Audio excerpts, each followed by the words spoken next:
got a groovy kind of love.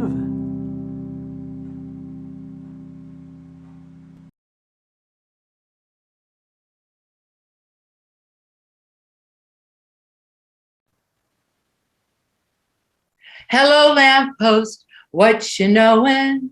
I come to see your flowers growing.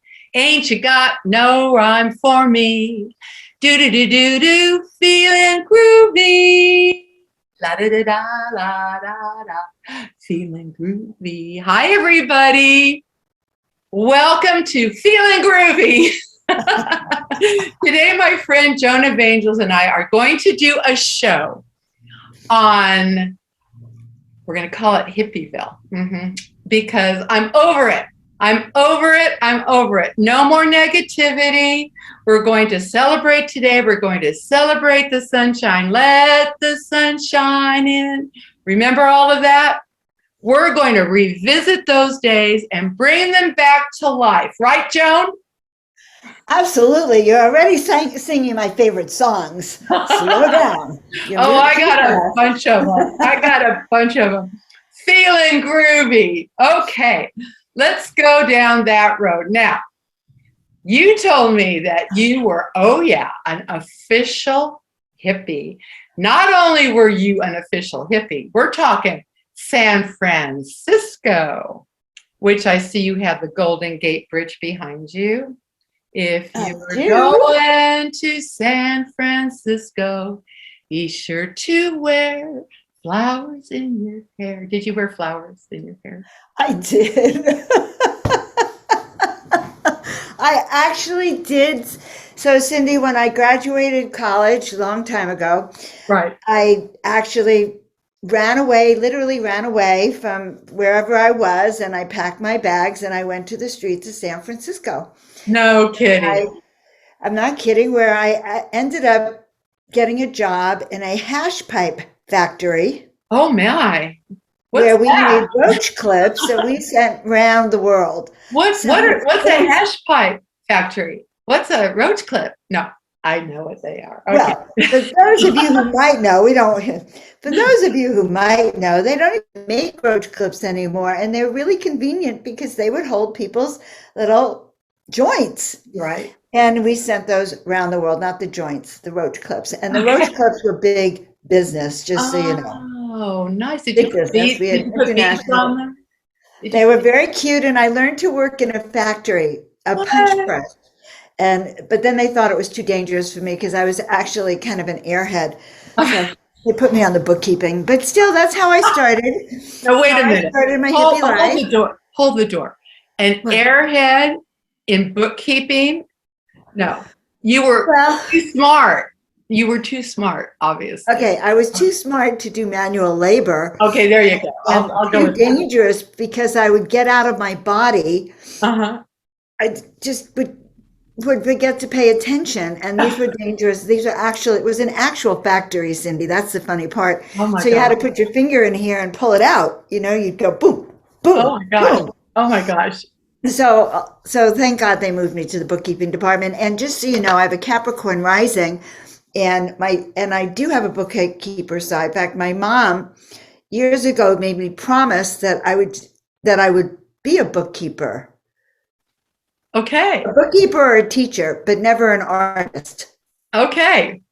Well, I'm the artist, so there it is. Okay. Well, so am I. Exactly.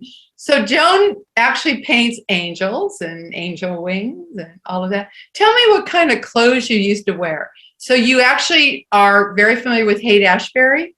Yes, actually, I do know Haight Ashbury. Okay. Because when I lived not only did I work in that hash pipe factory, but my boyfriend, Clinton Shriver, related to Black Sheep of the Shriver family, was a street musician. Okay. So on weekends, we set up a little place. This was before the street sellers were licensed. So we were before the before. And he would get his place right by the cannery and the other one. There's two great places down there. And I would pass the hat around for him. And I set up a blanket, and I would not only pass the hat for him because he was a great musician, but I would make little jewelry and sell jewelry and on the Isn't weekends. that So great? I would say I was probably a quintessential hippie. Okay. Well, tell me, or tell all of us, some of your adventures on Haight Ashbury. What would be a typical day, for instance? Well, the free clinic. Everyone seemed to go to the free clinic. And the first thing that I remembered was, popped in my head was, I had to go to the free clinic for Right. something. Well, it was a different kind of lifestyle because I hung out with musicians and artists. And the biggest conversation of the day, I think that's when the Vietnam War was still happening. So it was make love, not war. And there were many protests. We called them be-ins in those days. I Okay. heard Janis Joplin at the be-in years ago and Dan Hicks and the Hot Licks. So I Uh-huh. had a lot of adventures. My boyfriend was a great musician and he loved Dan Hicks and the Hot Licks. And he decided that he was going to have a few of us singing as his backup singers. So Okay. it was Clint and the Clintettes. I became a Clintet. No kidding. Okay. But I was very shy. I was so shy in those days Uh-huh. that it was too painful for me to actually get up and sing in public. Now I could, even though I have a lousy voice. I don't have that same shyness. When I do my presentations, I'm a performer. Right. I'm a keynote speaker performer in a sense. So I'm over that, but I was so shy I couldn't do it. God, That's, God knows, I just couldn't do it. isn't that something? Yeah. So I was, during all of that time, I was kind of in my early teens, Uh-huh. but I remember the Haight Ashbury, and my uncle actually had a office downtown in San Francisco. He's an eye doctor. And Mhm. he would tell us stories about the kids in Haight Ashbury, that kind of thing. So let's talk about peace, love, signs, the peace sign, all of that, understanding brotherhood. The one thing that was not good were these boys and they're boys, they were kids that were getting drafted and they would go to Vietnam. And then when they would come home, because they didn't dodge the draft, it was pretty ugly what people would do. They would spit on them and call them baby killers and all of that other stuff. And I used to be with a man who had PTSD from Vietnam. And he told me about a 9-year-old boy who had a hand grenade ready to throw it on their boat. That's what they did. They used children as warfare there. That was pretty ugly. So now when all of the war was going on in Afghanistan and all of that stuff over there, every time I would come into the Dallas airport, they had great big crowds there going, yay, and cheering them on. So sometimes I think that there was dark infiltration back there. Those boys needed to be loved and cared for. It was horrible what happened to them. But the idea of peace and love and brotherhood, that just feels good. It just feels good, doesn't it? Well, it does feel good. Yeah. And the movements for peace, they do feel good, but sometimes they're covers for other things that are more difficult underneath. And so, I remember my last year in college, we protested against the Vietnam War, massive, massive protests. Sure. Kent State had just happened, so people had died. Let's talk about that for the young people that are watching, about 10 soldiers and Nixon coming. I don't know, you maybe make me 4 cry. dead in Ohio. Yeah, that was a song about the 4 students that were killed by the National Guard? By the National Guard. And so the Wow. country was being torn apart. And Yes. you had the hippies and you had the freedom lovers, and which is so interesting because when we look at it, these were the liberals. These were the Democrats, these were the liberals, they were protesting for freedom. The children were, the college kids were. And I do think that these movements have been taken over. Well, first of all, they were destroyed by Nixon when he wanted to get the hippies off the street and made cannabis, marijuana illegal, and started arresting all of his political opponents. But I do think that under the guise of freedom and under the guise of peace, many in my generation were hijacked. We fell in love with the music and the trappings, but I'm not sure that that's a movement that is healthy, wealthy, and happy. We celebrated when women could finally vote. We celebrated when women could get abortions. We didn't think about killing children. We thought more about we can have sex and get pregnant and get away with it. Exactly. Okay, so it was a time, and I was young in those days. And so now I'm older and looking back, and it was a time of a disruption of all family values. When I look back on the 50s and 60s, we wore bobby socks, for Pete's sakes. Right. You had to come home. You had dinner with your family. Exactly. You did 10 o'clock curfews. Yeah. You had curfews. We had Friday night dinner every Friday night. You had to be home for that. You had to be home for certain things. And there was more of and we knew each other's families. I mean, for Pete's sakes, the phone operator. Okay. We had those old fashioned phones, and you would pick up a phone and say, "May I speak to Cindy, please?" And then they say, "Oh, did you know Cindy's mom just got a cold? She's been sick." And everybody knew everybody's business because of those party lines, right? Everyone knew everyone's business. So things were just so different, and in a way better. You didn't have your cell phone distracting you wherever you went. You actually had conversations with people because you weren't online. You were, and I sometimes think, how did I live without a phone walking around with me that I could only talk to my friends for an hour at night? Like, what? Hard to imagine. Or when you called your friends and they were talking to another friend, it was a busy signal. Yes, you would get a busy signal. You couldn't leave a message. Right. You get busy signal. So, but things have been hijacked because there's been a deterioration, I think, in certain cultural values, family values, cultural family values, and somehow people have been shamed for that. So there's just been, to me, a whole disruption of life. Right. And somehow, it happens slowly, Joan, which is, from what I understand, the way the enemy works. It doesn't come on you like shoo. It's a slow, It's kind of like a serpent, just very slow and slick, and gets you into trusting them. And then when you don't agree with them, they say, "What's wrong with you?" Oh, I have to tell you what happened last night, Cindy. Uh-oh. Okay. So first of all, I come from a family of very staunch Democrats from New York. Just so you know, Jewish New York is Democrats. Okay. Last night, I was talking to a dear friend, and she's on this side. I'm here. She's here. She said, "Oh my God, I think I'm moving more to the central, Joan, and it's really upsetting me. I'm really freaked out by it." Why?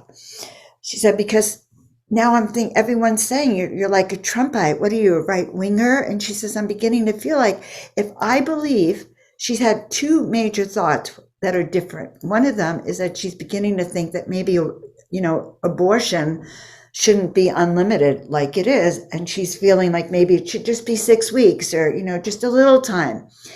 And she said, this is not the party line. I feel like there's something wrong with me. I'm so ashamed of myself for having this belief.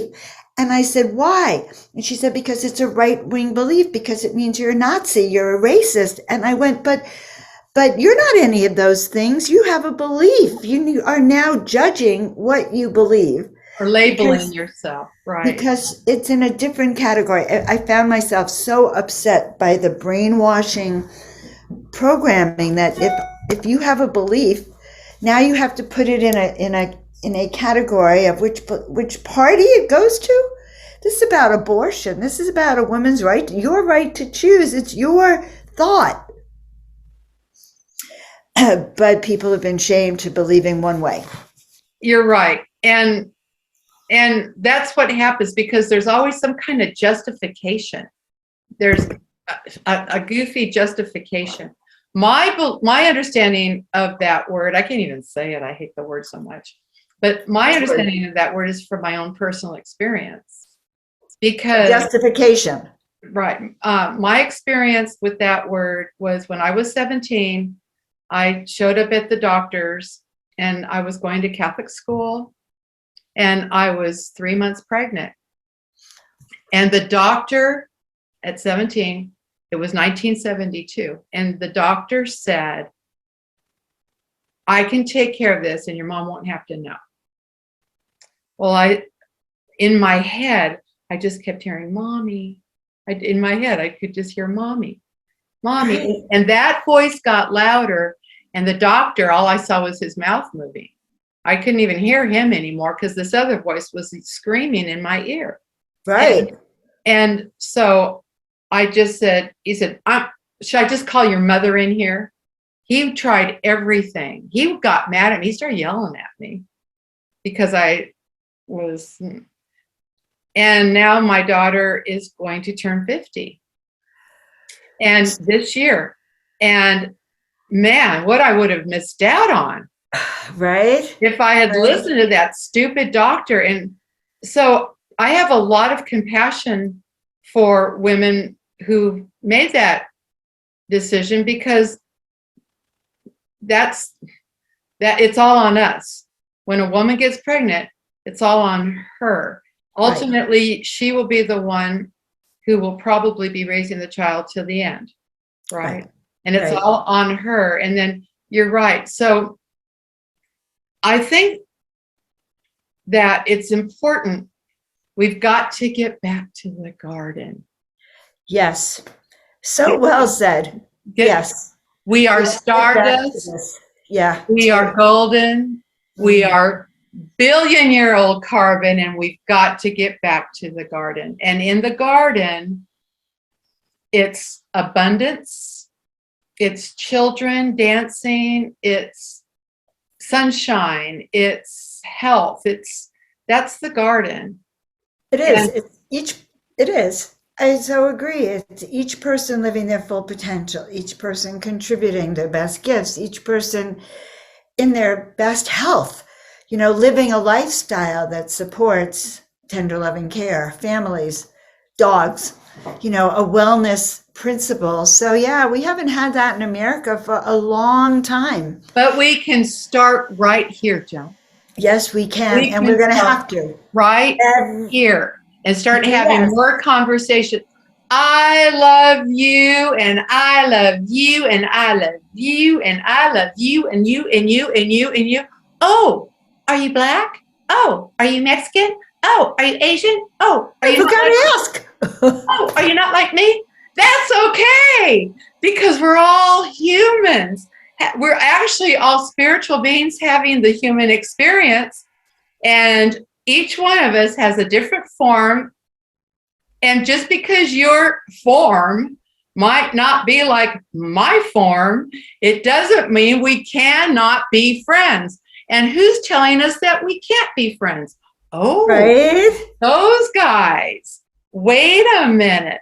Remember those cartoons where someone would start a fight, and then the guy who started the fight, they'd be fighting, and then the other one would just sit out there and watch the fight? That's what's happening. That's what's happening. And going back to your friend, your sweet friend who says, oh, I'm confused. I'm upset with myself because I don't. What do you mean you're confused? Because my values are changing. Because you don't fit in that box anymore. Congratulations. Right? You're getting free thought.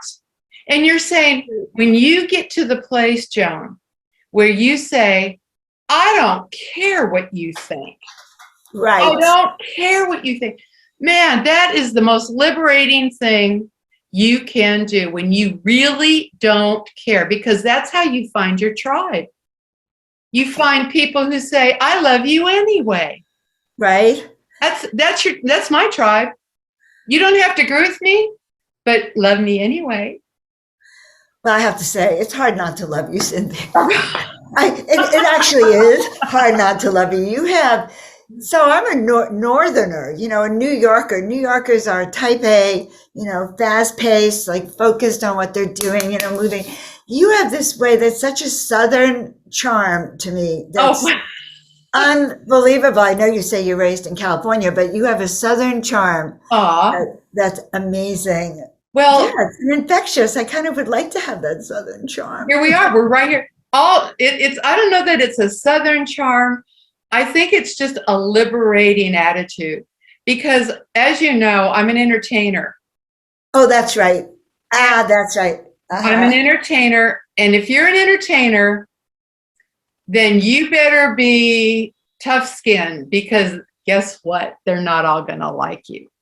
And when they don't like you, they're going to make sure you know it. Okay. Oh. So because I've been an entertainer, when I let go of what people think of me, and you know how I did that? I'll tell you, when I completely got rid of judgment towards me.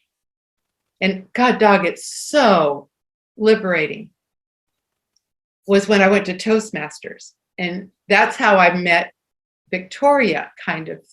She does, our friend Victoria Reynolds does Toastmasters, and I'm a DTM. I went all the way to the top, and she did too. But when you go to a Toastmasters meeting and you give a speech, you get evaluated. So that means somebody's going to get up and tell you everything and they have to find something that you can improve on.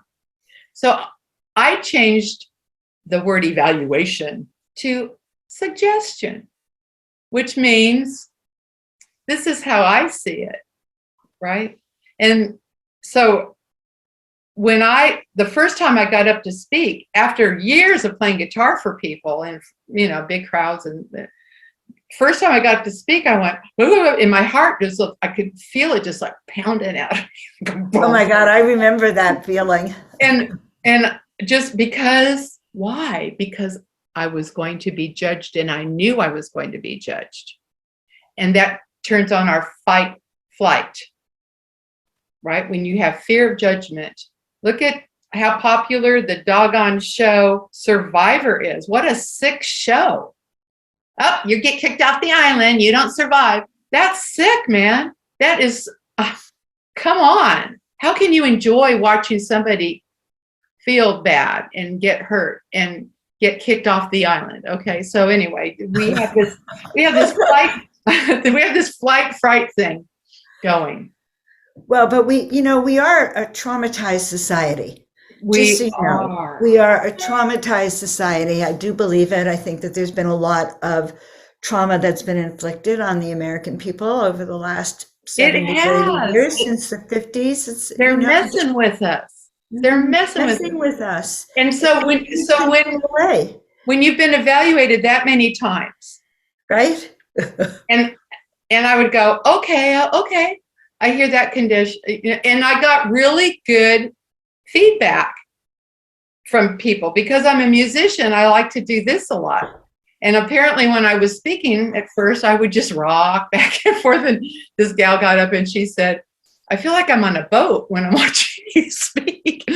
Anyway, but then one day a woman came up to me and she was kind of cantankerous in my judgment, in my assessment of her, I'll put it that way. And she said, you smile too much. She said that. I said, you know what? I appreciate the suggestion, but I'm going to keep on smiling. I just am, because that's me. And then I realized that was her opinion, but it could only affect me if I let it affect me. That's hysterical. That came at me like a mud ball on a on a raincoat. It just slipped right off. And I have to laugh. I have to laugh because you can't really smile unless you're a happy person. That's right. You can't really fake a smile. So somebody told me I smiled too much. I thought, now this is silly. But other things, I took it in and I go, why did they say that? That kind of thing.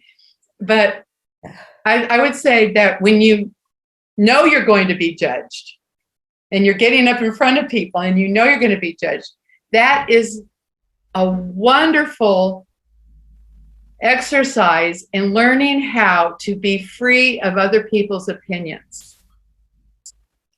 Yes, I can imagine. Okay. And the same goes for a speaker. The same goes for an artist, the same goes for anyone who takes their precious thoughts and puts them out there for the world to see. Even on this, as a broadcaster, you're either going to love our shows or pass and go on to someone else. So it's all about resonance, like who has resonance, and we're going into the same places. Well, I've learned that I actually started evaluating the audience, and that's good. Yeah, I started evaluating them, and I broke it down into 4 different groups. About 10 to 15% are doing this. What do you do with them? Love you anyway, but I'm not going to look at you. And then you have people that have these great big smiles on their face. Right. They're the ones I'm going to look at. I'm going to look at everybody. Play to them. Right.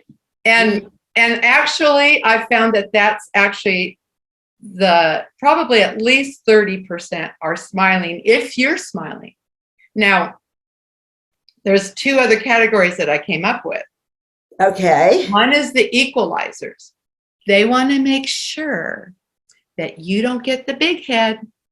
They want to make sure that you don't get too cocky, too don't confident, God forbid. The equalizer, you're not better than me. And I know this person, you know this, well, I know this. And you have this and I have this.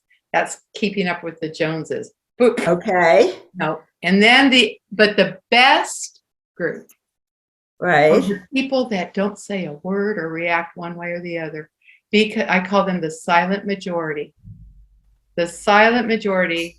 And down the road, you just do your thing, and down the road they'll come to you and say, I saw you speak one time and you said this and that completely changed my life. And you've had that experience. And when I love that experience. When you said that, I just saw the world a whole different way. And that's what I want to do with these podcasts, Joan. Feeling groovy.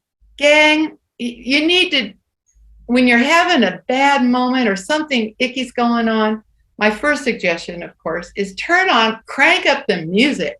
Go find some songs you love and crank them up. And dance. And dance and remember a time. Pick the ones from high school. That was a time of our life when we were changing. We started getting our girly figures and we didn't have to worry about money. We didn't have to worry about mortgages or what, the kids' shoes for the kid, all that stuff. That was a time when we were free. We were free. And that's why that time is so important to reflect on. Baby boomers.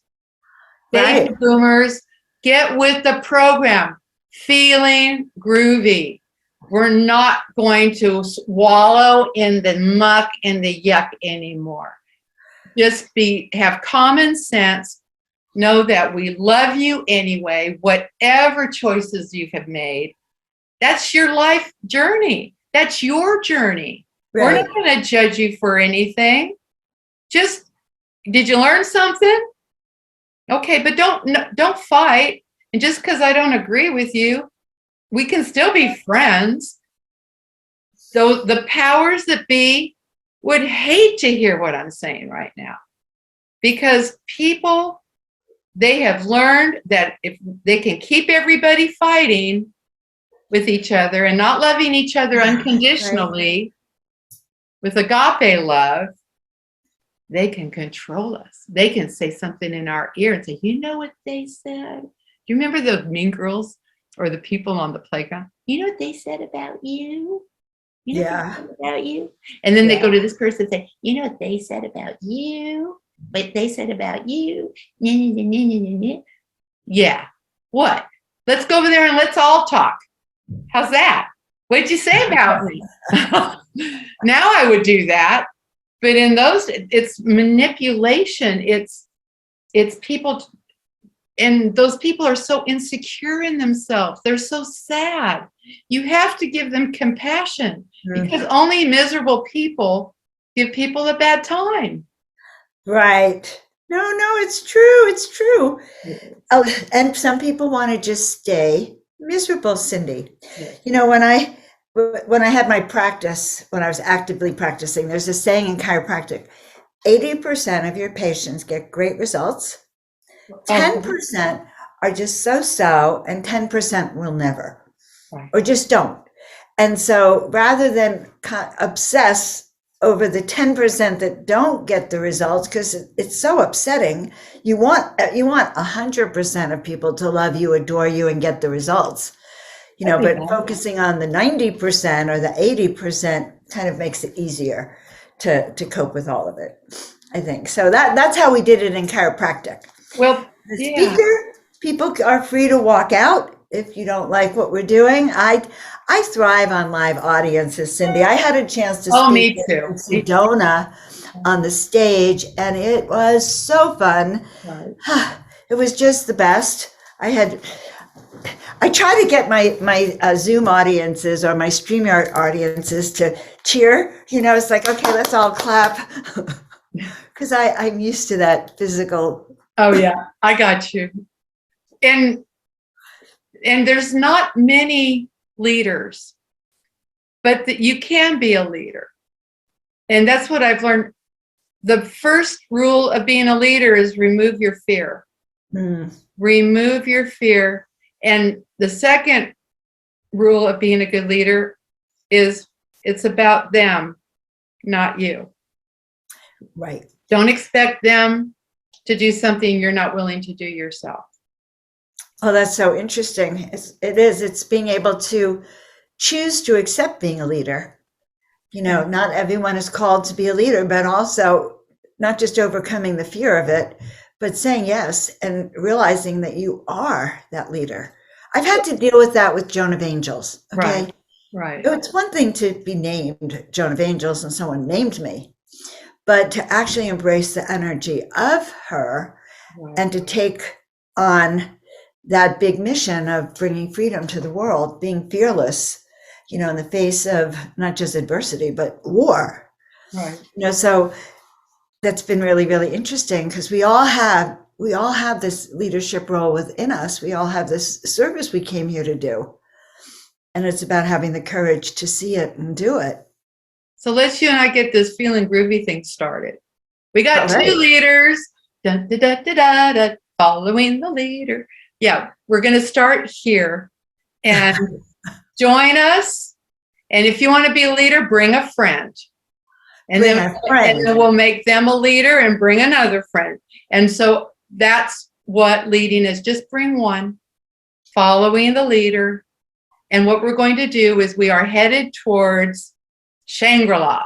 We are headed towards where are we going higher yet? The world we can have if we just all agree to have that kind of world. That world that they're trying to take away from us. No. So you said something, if we could all agree. Yeah. You know, each of us is our own agreement set. And so I'm going to eliminate from my thinking that everyone else has to agree with me for this to happen. Right. No. Okay. My personal power is such that I can create that frequency field of manifesting these intentions in the new reality. Now, if you do that, then there's two of us doing that.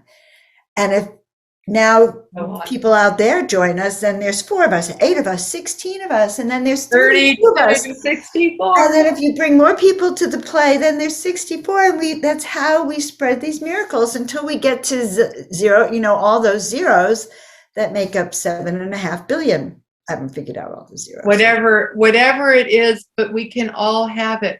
All we need to do is respect each other, love each other, and share happiness. Don't dump your crap on people. You can figure it out. Go to the love place. We're here to help you, and we're here to love you.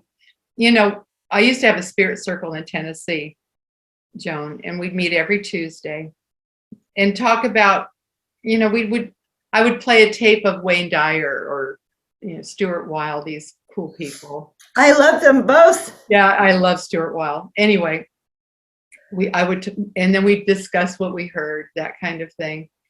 And we had this one person who was always going, "Yeah, I'm dying of cancer. I have a brain tumor." Well, she had that doggone brain tumor for 5 years. Okay. And she's still alive. What she was doing was sucking everybody's energy. It's called the victim. The Celestine prophecy talks about that. Beware of victims. Yeah. And really beware of bullies who become victims.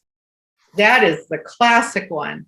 The person who's bullying you, who all of a sudden blames you and says, "I'm the victim and you did this to me." No. Well, they do blame you. Like, the reason I'm beating the crap out of you is because you said something and, you burned Look what you made me. Oh, yeah, I've been there. You made me do this because. You made me do this. Exactly.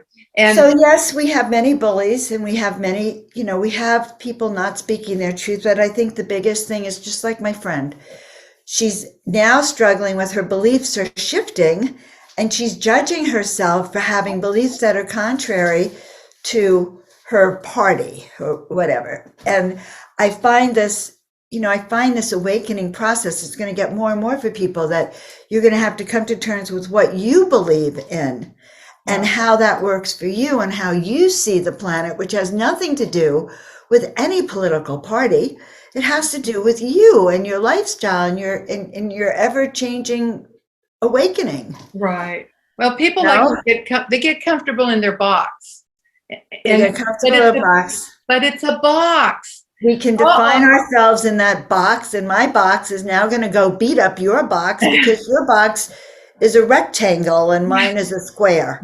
And so she's out of her comfort zone. Well, guess what? You're out of the box. That box is holding you back. We have people who have authentic views on the planet that are not brainwashed. Right. So that's, the other thing, though, I will say this. Everything was the same in the 50s. We had sort of, we all wore these white socks. Like, there was a lot of, now that I'm thinking about it, a lot of sort of similar sameness. Uh-huh.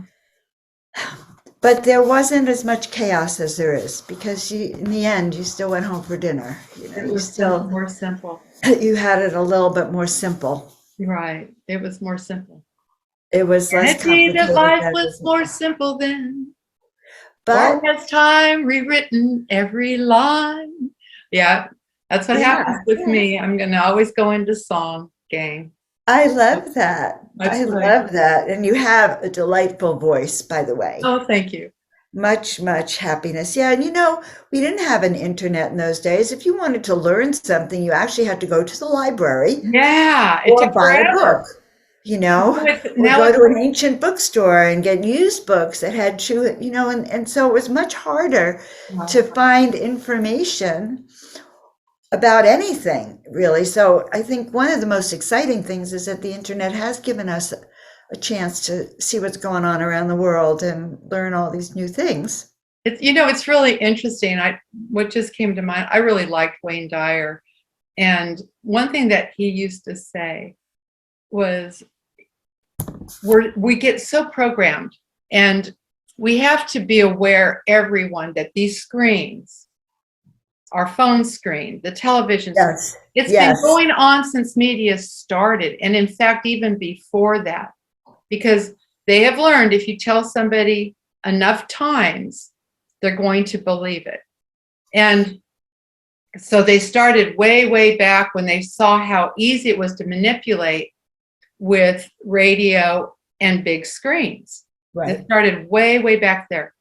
And I remember being little, remembering about Khrushchev. I remember that name, and that Russia was our enemy or something like that, and that they were communist country and all of this. I remember all that. And then I remember, then Wayne Dyer said, so we used to have that, and we go, okay, who are we supposed to hate now? Oh, we hated the Japanese, but now we don't hate the Japanese. Or we hated the Germans, now we don't hate it. What? Who are we supposed to hate, right? And he said, really, what little Russian granny do you hate? Bing. And I remember that so well, thinking, whoa. So if you hate something or somebody or a group or whatever, guess what? You are brainwashed. You are programmed, because hate is not natural. It's not natural. Love is our true essence. That's who you really are. When you hate other people that you've never met, what's that? I mean, think about it. Who told you to hate them? Who taught you to hate them? And teaching you over and over and over and over and over again, day and night, in all the media, to hate, of course, is going to lead to that hate.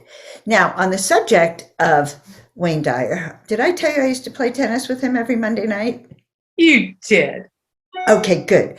And he taught me, really, he used to point out to me my victim consciousness, because I had a very controlling father, and I'd stand there trying to take the shot or the serve, and I would be one of those people that just hated myself for missing the serve.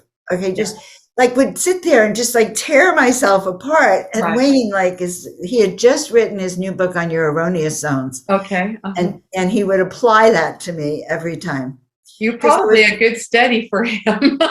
I was a great tennis, right? My whole tennis playing philosophy: if I don't serve the ball, I'm going to hate myself. And then if I miss it, I'm going to keep hating myself. So that by the end of the night, I had no fun, because I thought everyone else was judging my tennis game. Right. The only one judging the game was me. Right. And I was making it miserable for everyone else. Right. Had no idea that my own self-deprecation was also so miserable for everyone around me. Oh, so in closing here, let's talk about this feeling groovy. Do you like this hippie idea? Do you like? Oh, okay. Next time, if I knew that was the theme, I'm going to wear my hippie soul T-shirt. Okay. Okay. So I have a hippie soul T-shirt. And yes, I love the hippie soul. My favorite songs happen to be "Slow Down, You Move Too Fast." Okay, and all of those Paul Simon songs. Okay, so what we're going to do, let's get Victoria. We'll have a little party. I'll bring my guitar, and we'll do a podcast. And I'll just pop out a line here and a line there. I won't sing the whole song. And we will start this energy, this musical energy of getting back to the garden. Okay, we can get back to the garden is right. I would love that. Okay, so we're going to do the hippie soul. It's a morning show, I think. Okay, we can do in the morning, like we could be up there dancing. I'll dance for you. Heck, I used to watch those dance shows as a kid. Just always want to be in them. Dick Clark, Dick Clark, rock and roll. So I will say this: I am the quintessential hippie here. You're right behind me. Okay. Well, Victoria is just an observer. Okay. She's so precious. She's so precious. We were talking a little bit about music yesterday. She got all excited, and she got me excited because she got excited. And now you're excited. So now there's three of us. That's a good place. There are three of us. I'm excited. I will wear my shirt, my soul-filled hippie soul shirt. Oh, remember puka shells? No. You don't remember puka shells, the white puka shells? Oh, those white puka shells. Yeah. Yeah, Well, remember those? you know, I had great bell bottoms, honey. They were blue bell bottoms. I've got 4 Remember- pair now. I do. Yeah. I have 4 pair. That Walmart was selling them a few months ago. I think they were trying to do a revival, and they were marked down to $5. So my daughter was at the Coachella Fest. You know, it's huge music festivals here in Coachella. And I saw pictures of her years ago she looked just like I did. She was wearing, like, I swear, one of my old hippie outfits, the bell bottoms, you know, these vests. And The fringe and the band. That's, Okay, I guess the we old can do hippie this. style goes to these concerts. We can do this. Okay, I love you. We can do this. Yes, I'll bring some jewelry to bead while we're talking. Okay, Okay, so I can, like, incorporate that. okay. And we'll And, smoke banana peels. No. And we can smoke the banana peels. Yes. I What's totally that? agree. Totally agree on that. Oh, anyway. So that's I another love you. subject. Another subject. You know, I do talk about cannabis from a medical point of view and how That's to use good it because you are a doctor, and we and have how to to use know it for that. your body. Yeah, I love that. And I would definitely do a show with you if you wanted to know We can how do that. normal people could get over their fear of cannabis and why they would want to, and Okay. how it's a miracle plant. Okay, next time. And that's radical. I will not wear my hippie soul t-shirt for that. I'll wear my Dr. Joan look. Okay. Okay. I I'll wear love my you. suit. Thank you. Love you. And I'll see you soon. Okay. Bye-bye. Bye, Cindy.